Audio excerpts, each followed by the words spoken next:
Situé à la lisière de l'Anjou et de la Touraine, voici le village de Courléon. 145 habitants qui, chaque mardi, profitent de la venue de commerces ambulants. Un petit café avec un petit sucre. Moi, 0 sucre, s'il te plaît. Le maire, Olivier Deschards, souhaite briguer un deuxième mandat. Pour être candidat, désormais, dans les communes de moins de 1000 habitants, il faut constituer une liste paritaire. Alors depuis un mois, il multiplie le porte-à-porte à la recherche de volontaires. Je ne cache pas que c'est pas évident.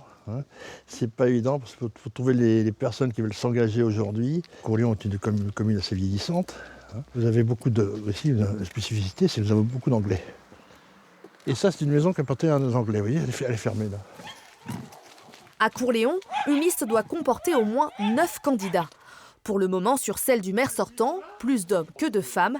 Alors pour la compléter, il compte sur les nouvelles arrivées, comme Céline, en provenance de Tours.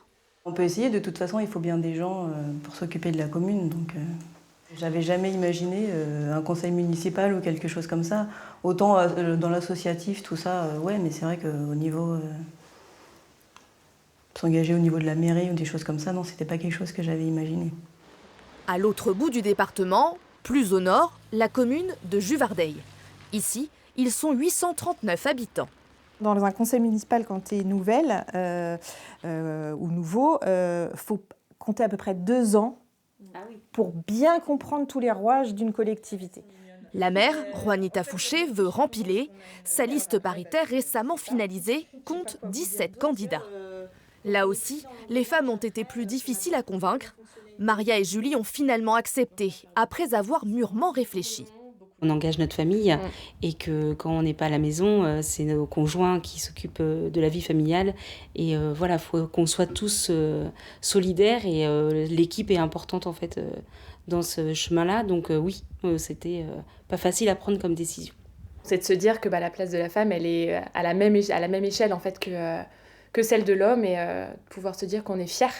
Et voilà, c'est vraiment on se sent mise en valeur, flatté et ouais, c'est chouette. Une parité imposée, souvent vécue comme une contrainte supplémentaire dans les communes de moins de 1000 habitants. Moi, j'ai des candidats qui sont venus me voir, qui souhaitaient partir avec nous. Malheureusement, j'ai dû leur dire non, puisque j'avais le nombre d'hommes suffisant et il me fallait le nombre de femmes à compléter, quoi. Donc c'est frustrant. Malgré les difficultés, pour cette universitaire, la réforme est plutôt à vivre comme un réajustement nécessaire. Le déficit de femmes par rapport à 50, par rapport à la moitié, provenait des communes de moins de 1000 habitants. Donc c'est effectivement un enjeu important pour les élus ou les futurs élus. Pour le premier tour des élections municipales, les candidats ont jusqu'au 26 février prochain pour déposer leur liste. Et pour aller plus loin, Cathy Collin nous a rejoint sur ce plateau. Bonsoir Cathy. Bonsoir Mathieu. Combien de communes sont concernées par ce changement dans la région ? Alors, en France, les villages de moins de 1000 habitants représentent 70% des communes, mais c'est un peu moins vrai dans notre région. Nous sommes un territoire rural, mais nous comptons plutôt moins de très petites communes que le reste de la France. 545 sur 1228 communes selon l'INSEE. Elles se situent en très grande majorité en Sarthe et en Mayenne. Les communes de moins de 1000 habitants étant les seules depuis 2014 à ne pas imposer la parité. Alors, est-ce que ça marche, Cathy ? Alors, plutôt mieux que s'il n'y avait rien. En 2020, après les dernières élections, 49% des élus dans les conseils municipaux sont des femmes. C'est presque 12 points de plus que dans les communes de moins de 1000 habitants.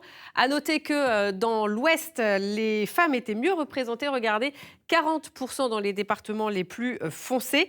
En revanche, il y a encore du chemin à faire pour que les femmes soient maires. Nous sommes la région où leur proportion est la plus grande, mais même dans les régions où les femmes sont engagées, elles ne sont pas plus d'un quart des maires élus.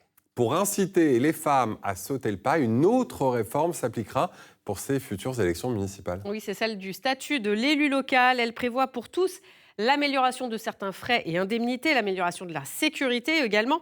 Et puis certains points concernent la conciliation de la vie privée et de la vie professionnelle, comme un recours accru aux visioconférences, une meilleure prise en charge des frais de garde d'enfants ou d'assistance aux personnes âgées, ou encore de nouvelles conditions d'indemnisation en cas de congé maternité, parce que pour l'instant, l'engagement politique des femmes se heurte encore aux inégalités du quotidien.